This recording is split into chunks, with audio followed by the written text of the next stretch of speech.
है, क्या कहना चाहेंगे आज जो धरना प्रदर्शन यहाँ पे हो रहा है, शहरियत में दखल अंदाजी की बातें हो रही है, क्या कहना चाहेंगे इस बारे में? हाँ, आपको सुनने को मिला होगा आसाम में जो एक्ट है निकाह और तलाक का 1935 उसको रद्द कर दिया गया है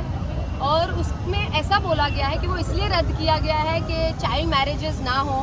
पर वो एक्ट के जरिए ऐसा भी बोला गया कि स्पेशल मैरिज एक्ट के तहत शादी करनी पड़ेगी, जिसका मतलब है कि काजी के पास नहीं जाना है, खुतबा नहीं होगा तो निकाह कैसे होगा, और निकाह के हिसाब से नहीं करेंगे तो मेहर कैसे दिया जाएगा। अभी आपको पता है कि मेहर जो है वो लड़की का हक होता है, काफ़ी लोग मेहर उसको ऑन द स्पॉट दे देते हैं, काफ़ी लोग मेहर जो है वो डिवोर्स के बाद के लिए देते हैं, वो जो रकम होती है उसमें सिर्फ महिला का हक होता है, तो वो भी जो है वो भी एंगल चला गया। अब काजी जिनके पास जाते थे निकाह के लिए, जो खुतबा होता था, काजी जिनके पास जाते थे निकाह के लिए, उनको कुछ हदिया दी जाती थी निकाह के बाद, जो उनका रोजगार होता था, अभी रोजगार भी नहीं रहेगा उनके पास। और बाबा साहब अम्बेडकर ने हमको ये हक दिया है कि हम जिस भी धर्म के हम उसके हिसाब से शादी कर सकते हैं, तो फिर ये किस चीज़ के लिए किया गया? अगर आप चाइल्ड मैरिज बोल रहे हैं, आपकी बात ठीक है कि बाल विवाह नहीं होना चाहिए, बट उसके लिए तो देश में ऑलरेडी दुनिया भर के कानून है। हमको पता है कि चाइल्ड मैरिज एक्ट है जो 1929 में बना है, उसके बाद उसका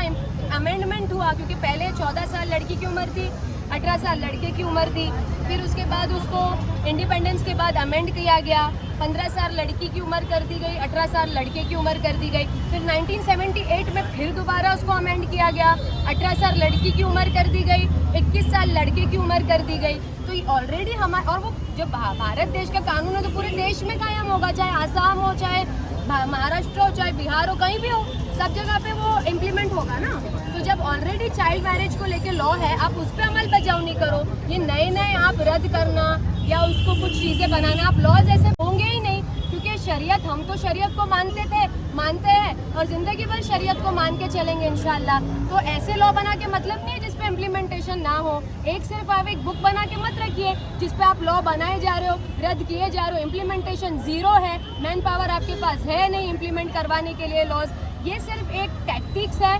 पोलराइजेशन करने का, लोगों को भटकाने का, डाइवर्ट करने का, ताकि वो अहम मुद्दों से हटके ये सारी चीज़ों में उलझे रहे। अहम मुद्दे जैसे कि इलेक्ट्रल बॉन्ड, अहम मुद्दे जैसे कि अनएम्प्लॉयमेंट, अहम मुद्दे जैसे कि महंगाई, ये सब से हटके रहे लोग और यही सब भड़काऊ वाले टॉपिक्स में लगे रहे, एक दूसरे से भिड़ते रहे। कोई शासन को आपकी तरफ से मेमोरेंडम दिया जाएगा इसके बाद, ये जो धरने प्रदर्शन के बाद क्या रहेगा अगला कदम आपका? जी, हम इसके तहत, देखिए ये हो तो रहा है आसाम में, तो हम इसके लिए अभी आवाज़ उठा रहे हैं और इसके लिए जो भी हमको लीगली करना पड़े तो हम करेंगे। ठीक।